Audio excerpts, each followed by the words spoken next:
Assalamualaikum Pak Rafiq. Waalaikumsalam Pak Didi. Bagaimana kabarnya Pak hari ini Pak? Alhamdulillah kabar saya hari ini baik, sehat Pak Didi. Ya, Alhamdulillah Pak. Jadi mohon maaf ini Pak mengganggu waktunya sebentar. Ini saya sebagai CGP Angkatan 10 mendapatkan tugas untuk mewawancarai pimpinan 2-3 sekolahan Pak. Jadi untuk hari ini apakah Pak Rafiq ada waktu Pak untuk wawancara? Ada Pak Didi, ada waktu untuk tanggal Oke, untuk mempersingkat waktu Pak karena kesibukan Bapak, jadi langsung saja ya Pak. Oke. Untuk yang pertama pertanyaannya adalah selama ini bagaimana Bapak dapat mengidentifikasi kasus-kasus yang merupakan dilema etika atau bujukan moral? Terima kasih Pak Didi.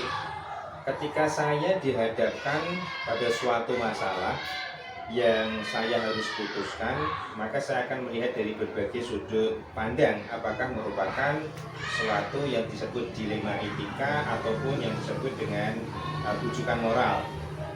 Jika itu dilema etika, yaitu apabila masalah tersebut berkaitan dengan benar, yaitu situasi yang terjadi ketika seseorang harus memilih antara dua pilihan di mana kedua-duanya bernilai kebenaran.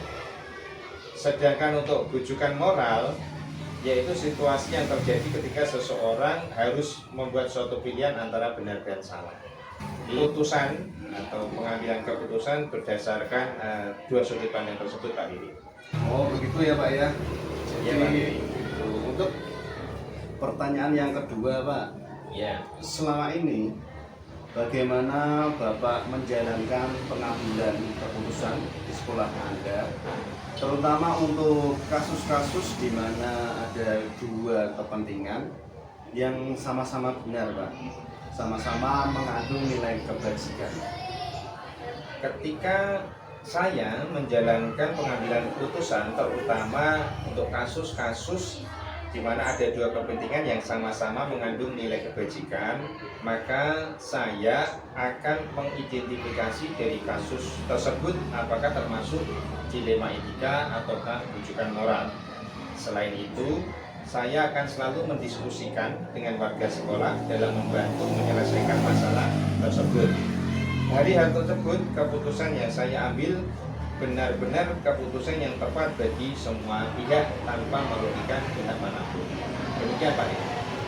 Baik Pak, jadi Bapak akan mengidentifikasi dulu dari kasus tersebut apakah dilema etika atau bujukan moral.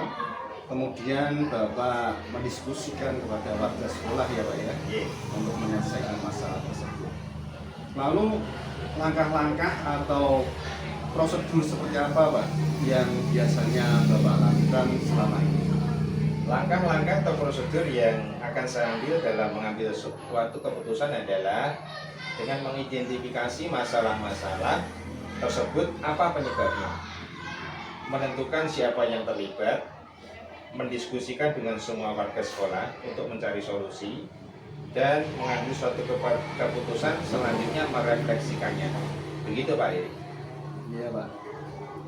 Jadi Bapak menentukan dulu ya siapa saja yang terlibat, kemudian mendiskusikan dengan semua warga sekolah ya. Terus mencari solusi dan kemudian merefleksikan. Hal-hal apa saja yang selama ini Bapak anggap efektif Pak dalam pengambilan keputusan pada kasus-kasus dilema etika? Hal yang saya anggap efektif dalam penyelesaian kasus dilema etika adalah dengan melakukan analisis kasus, kemudian menentukan solusi terbaik sehingga tidak merugikan salah satu pihak yang berdampak panjang. Begitu Pak Lili. Baik Pak. Untuk pertanyaan selanjutnya Pak, hal-hal apa saja yang selama ini merupakan tantangan dalam pengambilan keputusan Pak pada kasus-kasus dilema etika?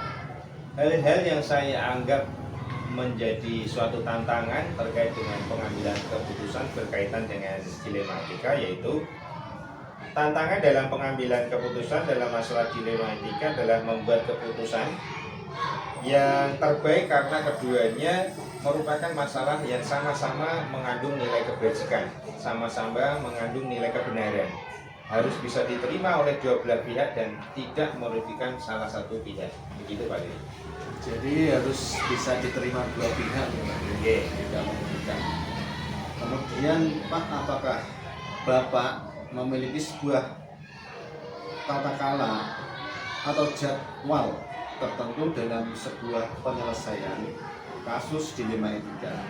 Apakah Anda langsung menyelesaikan di tempat atau memiliki sebuah jadwal untuk menyelesaikannya? Bentuk dan prosedurnya seperti apa Pak? Untuk memutuskan suatu masalah yang ringan, biasanya langsung saya putuskan Pak Lili. Namun jika masalahnya berat menyangkut dilema etika, maka saya menerapkan langkah-langkah mengidentifikasi masalah tersebut, apa penyebabnya. Berpikir dengan 4 paradigma dan 3 prinsip dan 9 langkah pengambilan keputusan dan pengujian keputusan tersebut. Menentukan siapa saja yang terlibat, mendiskusikan dengan semua warga sekolah, dan mencari solusi pengambilan keputusan tersebut dan merefleksikannya sehingga nanti dapat untuk diperbaiki jika memang belum sesuai. Begitu Pak Lili. Jadi Bapak kalau masalahnya ringan itu langsung ya Pak, langsung Ya. diputuskan. Tapi kalau berat mengidentifikasi dulu apa penyebabnya, kemudian menentukan siapa saja yang terlibat dan mendiskusikan pada semua warga sekolah. Ya. Adakah seseorang atau faktor-faktor apa saja Pak yang selama ini mempermudah atau membantu Bapak dalam pengambilan keputusan dalam kasus-kasus dilema etika? Dalam mengambil keputusan, saya tentu mengajak stakeholder yang ada, warga sekolah yang sekitaran, wali murid, atau orang-orang yang mempunyai kedekatan secara personal dengan orang yang mempunyai masalah, sehingga dapat membantu dalam mencari alternatif solusi. Begitu Pak. Pak, jadi Bapak mengajak semua warga sekolah ya. Iya. Kemudian pertanyaan terakhir Pak, dari semua hal yang telah disampaikan, pembelajaran apa yang dapat Anda petik dari pengalaman Bapak dalam mengambil keputusan dilema etika? Ya, pelajaran yang dapat saya ambil dari kegiatan pengambilan keputusan terkait dengan permasalahan dilema etika, yaitu saya menjadi lebih bijaksana dalam menganalisis sebuah permasalahan untuk dijadikan pertimbangan dalam menentukan solusi yang tepat dan terbaik dalam mengambil suatu keputusan. Begitu Pak Lili.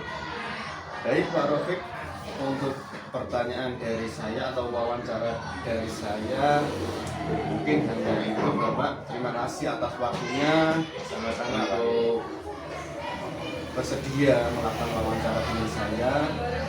Tentunya apa yang sudah Bapak sampaikan sangat berharga untuk saya dan untuk pembelajaran saya Pak. Terima kasih Pak, selamat melanjutkan aktivitas kembali Pak. Sama-sama Pak Lili.